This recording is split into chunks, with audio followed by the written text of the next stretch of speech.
디모데전서 5장 17절로 25절까지 말씀을 다 같이 봉독하시겠습니다. 잘 다스리는 장로들은 배나 존경할 자로 알되 말씀과 가르침에 수고하는 이들에게는 더욱 그리할 것이니라. 성경에 일렀으되 곡식을 밟아 떠는 소의 입에 망을 씌우지 말라 하였고 또 일꾼이 그 싹을 받는 것은 마땅하다 하였느니라. 장로에 대한 고발은 두세 증인이 없으면 받지 말 것이요 범죄한 자들을 모든 사람 앞에서 꾸짖어 나머지 사람들로 두려워하게 하라. 하나님과 그리스도 예수와 택하심을 받은 천사들 앞에서 내가 엄히 명하노니 너는 편견이 없이 이것들을 지켜 아무 일도 불공평하게 하지 말며 아무에게나 경솔히 안수하지 말고 다른 사람의 죄에 간섭하지 말며 내 자신을 지켜 정결하게 하라. 이제부터는 물만 마시지 말고 내 위장과 자주 나는 병을 위하여는 포도주를 조금씩 쓰라. 어떤 사람들의 죄는 밝히 드러나 먼저 심판에 나아가고 어떤 사람들의 죄는 그 뒤를 따르나니 이와 같이 선행도 밝히 드러나고 그렇지 아니한 것도 숨길 수 없느니라. 아멘. 오늘 함께 이 말씀을 가지고 저는 외롭고 힘든 길 목회자라는 제목으로 오늘 말씀의 은혜를 나누기 원합니다. 여러분, 우리가 목회자들이 흔히들 이 디모데 전후서는요, 이 목회서신이라고 부릅니다. 왜냐하면 사도 바울이 제자인 디모데에게 이 교회를 이끌어감에 있어서 어떻게 교회를 운영하고 다스리며 나가야 할지에 대해 구체적으로 편지함으로써 디모데를 또 훈련하고 이끌어가고 있는 내용이기 때문에 이 목회자들에게 주어지는 말씀이기도 합니다. 그래서 오늘 말씀이 어떻게 보면 참 오늘 설교하는 저로서는 참 어려운 주제를 담고 있기도 하고 한데 이건 제 생각과 제 의견을 말하는 시간이 아니라 하나님의 말씀인 성경을 말하는 시간이기 때문에 그대로 성경에 대해서 오늘 말씀을 나누기 원합니다. 오늘 본문에 보면은 이 장로의 역할과 또 성도들이 장로들을 어떻게 대해야 되는지에 대해서 알려주고 있습니다. 그런데 오늘 본문을 같이 읽다 보면 말씀에서 장로라는 단어가 나와서 오늘 살펴보면 지금 오늘날의 이 우리 장로님들과 같은 그 장로의 직분을 말하는 것 같지만 사실은 저희 같은 목회자를 말하는 것이죠. 그 시대만 해도 어떤 목사와 장로의 구분이 따로 되어 있지 않기 때문에 다 총칭해서 장로라는 표현을 썼습니다. 사실은 저희들 목회자들에게 얘기하는 것입니다. 그러다 보니까 이 본문을 통하여 다시 한번 저를 돌아보게 되었고 제가 어떻게 지금 사역에 임하고 있는지를 한번 더 반성해 보는 시간도 가졌을 뿐만이 아니라 이때도 이 당시에도 오늘날의 교회와 다름이 없었구나. 이때도 교회에 많은 어려움들이 있었고 목회자의 어려움이 있었고 또 성도들과 목회자들 간의 관계에 대해서 오늘날과 크게 다르지 않구나라는 것을 다시 한번 또 되새기며 은혜를 받는 시간이었었어요. 어떤 목사님이 설교 중에 이런 말씀을 하시더라고요. 이 목사와 성도의 관계는 환자와 그리고 환자의 생명을 유지시키는 링거와도 같은 관계다라고 얘기를 하는 거예요. 환자와 링거는 이 주사의 그 줄로 연결되어서 링거를 맞는 기간 동안에는 화장실을 가든 어디를 가든 항상 이거를 들고 다녀야 되고 몸에서 뺄 수가 없잖아요. 왜냐하면 그래서 말미암아 이 링거에서 나오는 그 수액으로 이 환자의 몸이 회복되고 또 환자의 생명이 유지가 되며 어떤 치료제가 계속 투여가 될 수 있기 때문에 회복될 수 있기 때문에 링거를 맞는 기간에는 전혀 뗄 수가 없고 항상 같이 다녀야 되는 것이죠. 목사의 마음은 항상 성도에게 이렇듯 링거처럼 성도에게 영양분을 공급하고 물론 하나님의 말씀에 대한 영양분이겠죠. 영적인 영양분이겠죠. 그리고 성도로 하여금 이 세상 가운데 하나님 뜻 가운데 올바로 세워지게 하고 세상에 넘어지지 않게 하고 세상의 어떤 유혹과 어려움 가운데 빠지거나 그 유혹에 또 넘어지지 않게 하려고 하는 그런 이 환자를 치료하고자 하는 링거처럼 목사도 항상 성도와 함께 동행하며 항상 성도의 안위를 살피고 영적인 건강을 살피는 관계가 된다라는 뜻에서 아마도 그 목사님은 그런 말씀을 하신 것 같아요. 그래서 목사도 성도가 영혼이 치유되고 회복되면, 즉 예수님을 믿고 영혼이 잘되고 또 범사가 잘되고 강건하게 되면 그 모습을 보고 보람을 느끼고 또 목회자도 하나님께 감사하게 되는 것이죠. 그것이 또한 하나님이 저희들 목회자들에게 부여하신 임무, 즉 사명인 것입니다. 여러분, 우리 목회자들이 바라는 것은 성도님들이 하나님 안에서 잘 되는 것입니다. 진짜 우리 목회자들이 바라는 것은 세상 사람들은 이웃이 잘 되면, 이웃이 땅을 사고 잘 되면 배가 아프다 그러잖아요. 그런데 저희 목회자들은 여러분 성도님들이 잘 되는 것을 보면 너무나 내가 꼭 잘 된 것처럼, 내가 꼭 그 일이 성취가 된 것처럼, 일이 이루어진 것처럼 기쁘고 하나님께 같이 감사하며 나아가는 것이죠. 그리고 또 어려운 일을 당하고 슬픈 일을 당했을 때는 내가 그런 일을 당한 것처럼 함께 울고 함께 마음 아파하며 함께 또 그 일을 위해서 간절히 기도하고 중보하며 나아가는 것입니다. 성도들의 삶 속에서 목회자의 삶, 목회자와는 떼어낼래야 떼어낼 수 없는 관계를 갖고 있는 것입니다. 그러다 보니까 하나님께서 이 땅 가운데 교회를 세우시고 또 그렇게 저희 같은 목사라는 이 성직을 세우신 이유, 그게 무엇일까 보니 이 목사 자신은 자신을 영화롭게 하려는 것이 아니라 이 목회자의 임무는, 마땅히 할 일은 하나님을 영화롭게 하게 하려 하시기 위해 저희 같은 목회자, 성직자를 세워 교회를 돌보게 하고 하나님과 성도의 관계를 잘 유지가 될 수 있도록 우리는 그 도구로서 원활하게 잘 하나님과의 성도들의 관계가 그 속에 하나님의 영양분이 막힘없이 들어가게 할 수 있도록 하는 역할을 담당하고 있는 직분을 맡고 있는 것입니다. 그 성직자는 하나님을 섬기고 하나님의 뜻대로 성도들을 인도하고 또 하나님의 말씀으로 성도들을 올바른 주님의 길로, 주님의 품으로 인도하는 사람들이기 때문에 오늘 본문에 보면 마땅히 그러한 일을 감당하고 있는 목회자들은 성도들에게 존경을 받아야 한다고 말씀에 기록하고 있는 것입니다. 그러면서 오늘 본문은 교회가 그렇다면 이러한 일을 감당하고 있는 목회자들에게 어떻게 대해야 될 것인가를 구체적으로 얘기하고 있는 것입니다. 먼저 18절 말씀에 보니까 성경에 일렀으되 곡식을 밟아 떠는 소의 입에 망을 씌우지 말라 하였고 또 일꾼이 그 싹을 받는 것은 마땅하다 하였느니라, 이렇게 나오고 있습니다. 여러분, 교회는 이 교역자의, 목회자의 필요한 것을 즉 공급해 주어야 한다는 것입니다. 근데 이 말씀은 사도 바울도 구약의 신명기에 나와 있는 말씀을 인용한 것이에요. 당시 이스라엘 사람들의 이 타작하는 방법은 곡식단을 바닥에 풀어놓고, 타작 마당에 풀어놓고 그 위를 소가 지나가면서 밟게 했습니다. 그때 주인은 소의 입에 있는 이 망을 씌우지 않고 벗겨준 다음 소가 일하는 동안에 바닥에 떨어져 있는 곡식을 마음대로 먹을 수 있도록 허락을 했던 것이죠. 일꾼이 그 싹을 받는 것은 마땅하다 하였느니라, 바로 고린도전서에도 그런 내용이 나오고 있습니다. 일하는 짐승에게도 충분한 곡식을 제공하는데 하물며 그리스도와 교회를 위해 일하는 또 일꾼들에게 충분한 사례를 하는 것은 우리 그리스도인들로서 마땅히 해야 할 일임을 오늘 본문은 강조하고 있는 것이죠. 요즘 외국도 그렇고 그리고 또 국내 교회도 보면 교회 운영이 힘들고 또 이 스스로 자립하기 힘든 교회들이 있죠. 우리도 우리 안수집사회에서 어려운 미자립 교회들을 계속적으로 지원을 하고 도와주고 있는 것 여러분 아시죠? 선한 일을 많이 하고 있는데 이렇듯 아직도 국내외 작은 교회들이나 또 어려운 지역들에 보면 자립하기 힘든 교회들은 목사님들이 주중에는 일을 하기도 합니다. 직업을 가지고 일을 하면서 또 주일에는 말씀을 준비하고 예배를 인도하고 목사의 직분을 잘 감당해 나가는 교회들과 또 목사님들을 볼 수 있어요. 오늘 본문을 말하는 사도 바울 역시도 텐트 메이커스, 그러니까 이 장막을 쳐주고 돈을 받는 일을 직업을 갖고 그 다음 그 돈을 벌어서 하나님의 사역을 감당하는 자비량 선교를 했던 사람이에요.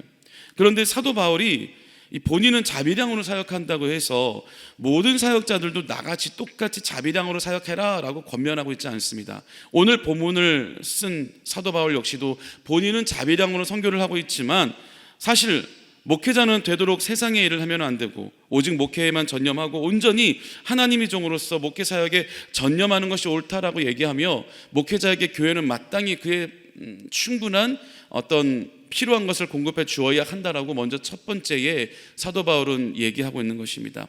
마땅히 하나님을 위해서 열심으로 일을 하는 것이 오히려 성도들에게도 더 좋은 것이겠죠.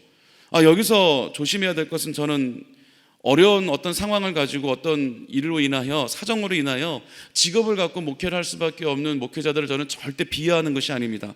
하나님도 각자 목회자들 한 사람 한 사람을 부르시고 또 목회자를 쓰시는 데 있어서 모양과 어떤 그런 환경들이 다 다른 것이기 때문에 어쩔 수 없이 그런 직업을 가지고 목회를 하는, 오늘 사도 바울도 그런 사람 중에 한 명이었으니까요. 저는 절대 그런 분들을 비하하는 것이 아니라 오늘 본문만 가지고 얘기하자면 그렇다라는 것이죠. 그도 그럴 것이 주중에는 뭐 직업을 가지고 일을 하다가 아무래도 이 목회를 전념하는 병행하는 데 있어서 온전히 목회에만 집중하고 하는 목회자들과 같이 비교를 한다면 아무래도 어려움이 많이 있겠죠. 저희는 일주일 내내 오직 성도님들을 생각하고 기도하고 신방하고 말씀을 준비하는데 아무래도 직업을 갖고 있는 분들은 온전히 일주일 내내 그 시간을 할애할 수 없기 때문에 많은 어려움이 있을 것입니다. 한때 유행처럼 이 카페 교회가 막 생겨난 적이 있었어요. 교회가 혼자 자립하기 힘드니까 목회자들이 카페를 차려서 카페 교회를 하면 어느 정도 주중에는 또 수입도 나기 때문에 그걸로 또 목회를 이어갈 수 있는 어떤 그런 구심점을 삼기도 했다라는 것이죠. 물론 그 중에는 잘 되는 카페 교회도 있었고 사실은 거의 대부분이 다 어려워서 다시 문을 닫게 된 카페 교회가 더 많이 있습니다. 여러분, 더 어려운 것이죠. 직업을 갖는 것은 더 어려운 것입니다. 직장을 가지고 회사를 다니며 월급을 받는 것보다 직접 어떤 내가 자영업자가 되어서 내가 직접 그 직업을 이끌어 나간다는 것은, 일을 해 나간다는 것은 더 어려운 것이기 때문에 목회와 병행한다는 것은 더 쉽지 않은 것이죠. 그래서 우후죽순처럼 생겨났다가 또 지금은 주춤한 상황입니다. 외국에도 보면 이 교회에서 사례를 받는 것이 충분하지 않은 교회들도 굉장히 많기 때문에 주중에 직업을 갖고 있는, 잡을 갖고 있는 교육자들도 굉장히 많습니다. 어떻게 보면 안타까운 일이고, 사실은 이 성경에도 나와 있는 사도 바울이 많은 교회들과 또 디모데에게 권면하고 있는 것과는 맞지 않는 일이지만 세상이 그렇게 변해가고 있기 때문에 교육자들이 이 땅 가운데 당연히 마땅히 존경받고 신뢰를 얻어야 되는 이 시대에 교육자들의 위신과 교육자들의 권위가 이미 땅에 떨어지고 또 사람들이 더 이상 목사라는 어떤 그런 성직에 대해서 세상 사람들의 비난의 대상이 되고 손가락질의 대상이 되다 보니 점점 저희들의 입장에서는 너무나 마음이 아프고, 물론 그 가운데는 잘못하는 목회자들도 있죠. 물론 그 가운데는 뉴스 매스컴의 미디어에 보면 잘못을 저질러서 그 사건이 또 드러나는 경우도 있죠. 하지만 우리가 성도들의 이야기도 그렇고 또 직분자들의 이야기도 그렇고 또 교육자, 사역자들의 이야기를 봐도 그렇지만 우리가 어떠한 잘못이 드러나는 것을 볼 때에 같은 그리스도인의 입장으로서 손가락질하고 비난하는 것이 옳은가, 아니면 어떤 그 사람에 대해, 연약해서 넘어진 그 사람에 대해 우리가 같은 그리스도인으로서 마음같이 마음 아파하며 기도하는 것이 옳은가, 우리가 한번 생각해 봐야 되는 것입니다. 누구보다 저도 열정이 넘쳤던 시절에는 그러한 목회자들의 이야기를 보면 누구보다 제가 먼저 비난을 했었던 사람입니다. 어느 날 하나님께서는 그런 제 자신이 잘못되었다라는 것을, 잘못하고 있다라는 것을 깨달음을 크게 주신 이후에는 이제는 어떤 뉴스 미디어에서 그런 얘기들을 들으면 마음이 아파지고 이제 겁이 나기 시작해요. 두려워지기 시작합니다.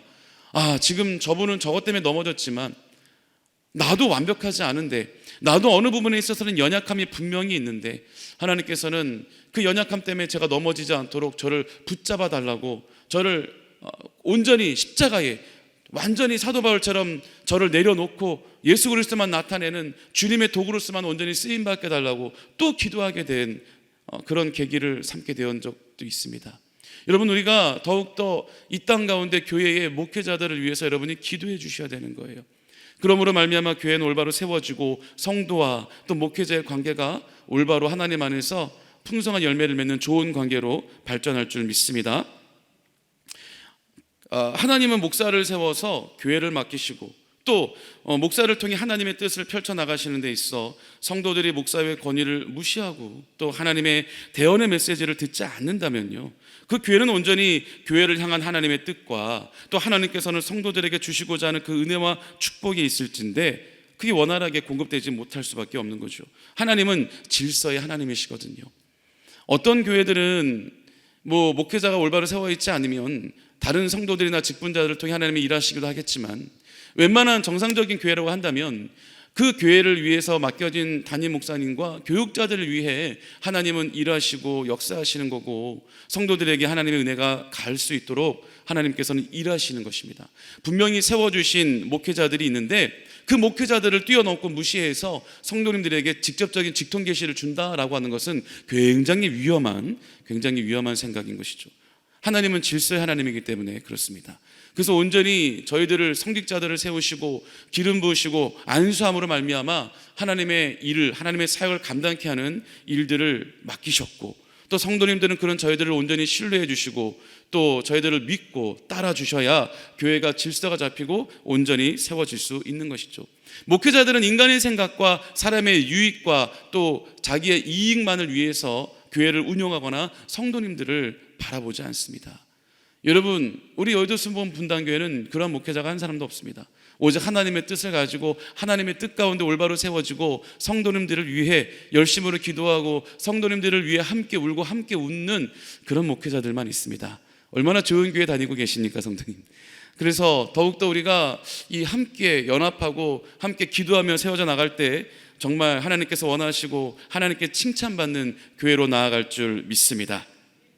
또 오늘 성경을 보면 이런 또 잘못에 대해서도 얘기하고 있습니다. 만약에 목회자의 어떤 잘못이 얘기가 들려온다면 한 사람의 말만 듣고 그것을 판단하고 드러낼 것이 아니라 징계할 것이 아니라 2명, 3명 이상이 되는 사람들의 증언과 증거들이 모여져야 그때서 이 일에 대해서 조사하고 징계를 할 수 있다라고 사도 바울은 이야기하고 있습니다. 왜냐하면 이때에도 너무나 많은 이 세워진 목회자들에 대한 근거 없는 악의와 비판들이 너무나 많았던 것이죠. 모함들이 많았던 것이죠. 흔들려는 세력들이 너무나 많았던 것이죠. 그러다 보면 이 사람 저 사람의 말을 듣고 그 말을 다 귀 기울이고 다 영향받다 보면 올바로 교회가 세워지는 것이 힘들고, 그리고 또 하나님께서 세우신 그 성직자가, 교육자가 올바로 하나님을 위해, 성도님들을 위해 목회를 하기가 힘들기 때문에 사도 바울은 아주 자세하게 이런 부분까지도 오늘 본문을 통해 말하고 있는 것입니다. 여러 명의 말의 증언을 통해서 신중하게 그 말에 대해 듣고 조사를 하라는 것이죠. 그런데 만약에 그렇게 조사를 했는데 그것이 허위였고 악의적인 모함이었다면 오늘 20절에 그거에 대한 또 얘기가 나오는데요. 범죄한 자들을 모든 사람 앞에서 꾸짖어 나머지 사람들로 두려워하게 하라. 여러분, 이 구절은요, 목회자를 회방하는 자들을 공석에 끌어내고 그것을 또 드러내서 모함당한 목회자의 누명을 벗겨주어라 라고 사도 바울은 얘기하고 있는 것입니다. 그러므로 말미암아 다시는 그런 일이 일어나지 않도록 또 주변에 있는 나머지 사람들이 그 광경을 보고 두려워할 정도로 엄히 책망해야 한다라고 사도 바울은 말하고 있는 것이죠. 여러분, 우리가 하나님이 세우신 종, 물론 우리가 그렇다고 성도님들 위해서 군림하고 그 권력 가운데 있으라는 것은 아닙니다. 하지만 하나님께서 세우신 그 권위는 인정받고 하나님께서 세우신 그 주의 종들에 대해서는 마땅히 우리가 존경을 표해야 된다는 것이죠.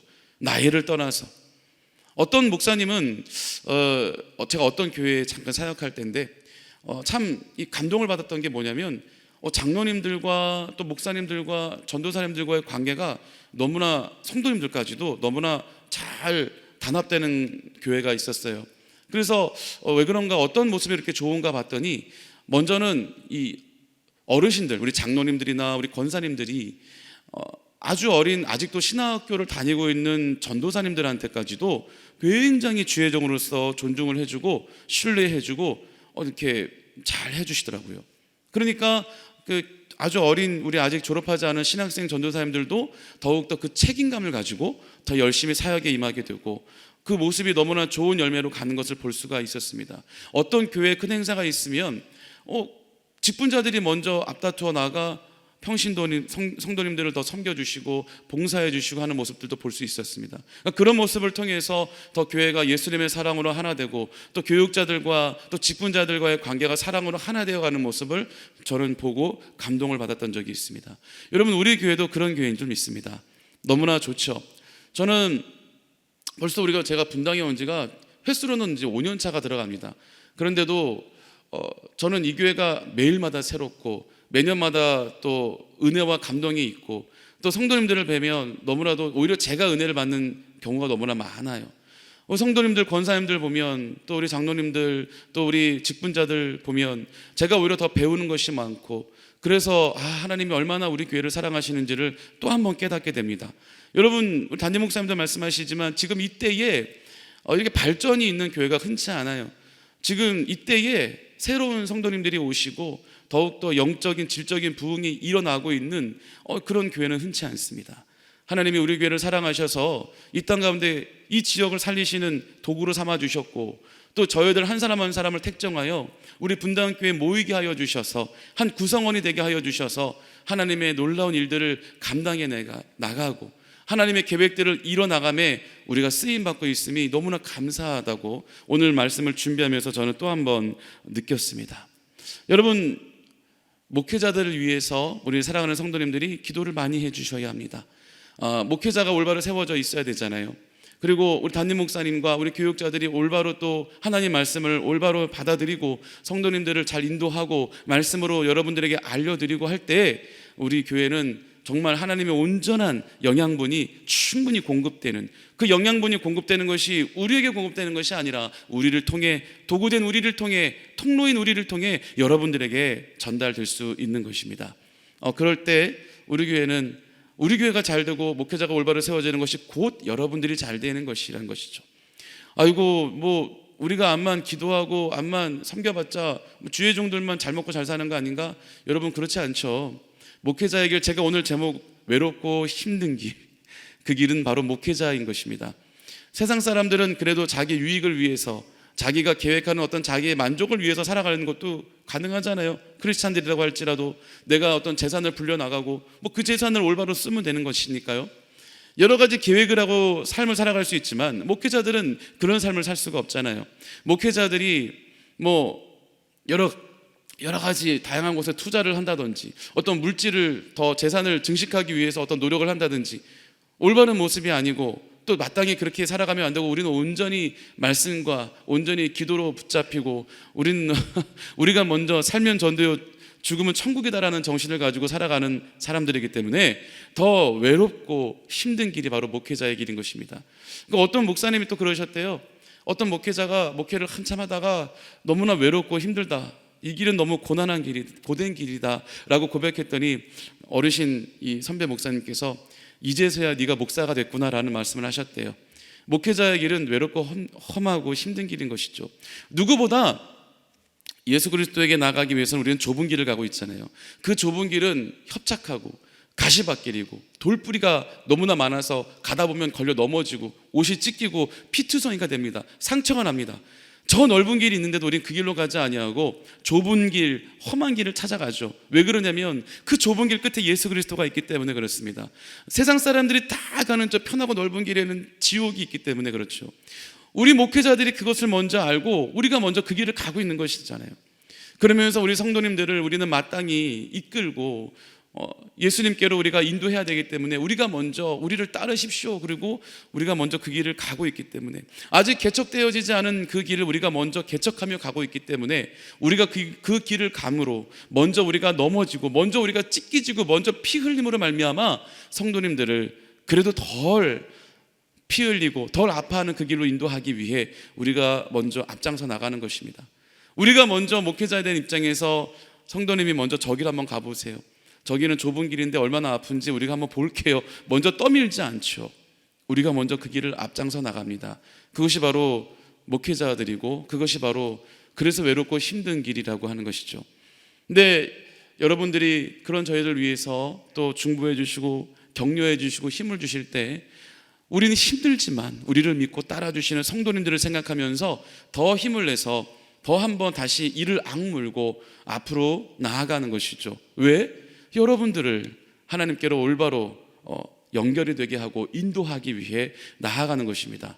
목회를 하는 것은 우리는 향존직이라고 해서요 벗어날 수가 없습니다. 목사라는 타이틀은요, 세상에서 회사를 다니다가 아무리 사장과 회장직에 있다 할지라도 나이가 차면 은퇴하잖아요. 저희는 물론 저희가 심우하는 사역하는 교회에서 은퇴할 수 있지만 목사라는 타이틀은 저희는 죽을 때까지 벗어질 수가 없습니다. 영원히 목사라는 성직자의 직분을 가지고 우리는 눈 감는 날까지 살아야 되는 것이에요. 그것은 눈 감는 날까지 내 유익과 내 만족을 위해서 살면 안 된다라는 뜻입니다. 오직 맡겨진 양떼들을 위해 기도하고 눈물로 함께 울고 웃고 그들을 위해 애쓰고 노력하는 그러한 사람들, 그렇게 삶을 살아라라고 하는 것이 바로 저희 목회자들인 것이죠. 여러분, 저는 오늘 말씀을 준비하면서 이게 굉장히 어려운 주제거든요. 그래서 기도하면서 이 말씀을 준비하다 보니 오히려 제 마음 가운데 은혜가 임하더라고요. 많은 교회들을 보며 많이 어려운 교회들을 보지만 그 어려운 일들이 있을 때마다 우리는 잘 하나님 뜻 가운데 이겨내왔고, 그리고 결국에는 하나님의 마음이 담긴 선이 항상 승리했고, 그래서 더욱더 우리 교회는 부흥하고 발전하고 있는 모습을 보면서 다시 한번 더 얼마나 하나님이 우리 교회를 사랑하시는지 또 한 번 새삼 느꼈습니다. 여러분, 이제 우리가 성령으로 충만한 교회가 될 줄 믿습니다. 아니, 이미 그렇게 되었죠. 이 땅 가운데 더욱더 이 마지막 때, 우리 다 마지막 때라고 지금 얘기하잖아요. 마지막 때 예수 그리스도의 복음을 들고 나아가 더욱더 이 땅 가운데 복음의 씨앗 뿌리고 성령의 충만함으로, 아직도 죽어가는 영혼들이 얼마나 많습니까, 여러분? 그 영혼들에게 우리가, 저와 여러분들이 링거의 역할이 되어 하나님의 예수 그리스도의 사랑을 공급해 줄 그 귀한 일에 함께 쓰임받는 우리 모두가 될 줄 믿습니다. 여러분, 얼마나 좋으세요? 이 참 좋은 교회, 착한 교회, 여러분들은 다 착한 성도님들인 줄 믿습니다. 그래서 함께 우리가 서로 사랑으로 더 끈끈이 맺어지는 그러한 교회가 되었으면 좋겠어요. 성도님들이 밖에 나가 우리 교회 목회자들을 칭찬하고, 또 우리들은 또 밖에 나가 우리 성도님들을 칭찬하고, 얼마나 좋은 교회, 좋은 모습으로 나아갈 수 있겠습니까? 여러분, 더욱더 우리가 그렇게 함께 하기를 예수님의 이름으로 축원합니다. 기도하겠습니다. 사랑의 하나님 아버지, 감사합니다. 하나님, 오늘도 우리가 말씀을 통하여 더욱더 우리가 올바로 하나님께서 원하시는 교회, 하나님께서 올바로 세우시는 또 목회자, 성도들과의 관계로 나아갈 수 있도록 주님 함께하여 주시고 붙잡아 주시옵소서. 아버지, 더욱더 오늘도 우리가 간절히 기도하며 간구할 때 하나님 능력의 발로 붙잡아 주시고 우리 모든 기도가 하나님 뜻 가운데 이루어지는 역사가 있게 하여 주시옵소서. 오늘도 우리가 삶을 살아갈 때 성령님 함께 동행하여 주시고 성령님 인정하고 환영하고 모셔드리며 의지하오니 오늘도 우리 발걸음 주장하여 주셔서 할 수만 있거든 우리가 단 한 사람에게도 예수 그리스도의 사랑을 전하며 복음을 증거하며 살아가는 하나님의 귀한 일꾼들 다 될 수 있도록 역사하여 주시옵소서. 감사드리며 예수님의 이름으로 간절히 기도드립니다. 아멘. 하늘에 계신 우리 아버지여, 이름이 거룩히 여김을 받으시오며 나라가 임하시오며 뜻이 하늘에서 이루어진 것 같이 땅에서도 이루어지이다. 오늘 우리에게 일용할 양식을 주시옵고 우리가 우리에게 죄 지은 자를 사하여 준 것 같이 우리 죄를 사하여 주시옵고 우리를 시험에 들게 하지 마시옵고 다만 악에서 구하시옵소서. 나라와 권세와 영광이 아버지께 영원히 있사옵나이다. 아멘. 우리 함께 이제 합심으로 기도하는 시간입니다. 먼저 우리 함께 기도해 주실 때 여의도 순복음교회 또 이영훈 대표총회장님이 위해서 기도해 주시고, 우리 여의도 순복음 분당교회와 세우신 우리 황선호 담임 목사님의 사역과 건강을 위해서 함께 중보해 주시고, 오늘 여러분들의 모든 기도가 응답되기 위해 다 같이 우리 주여 3번문을 쉬고 함께 기도하겠습니다. 주여, 주여, 주여.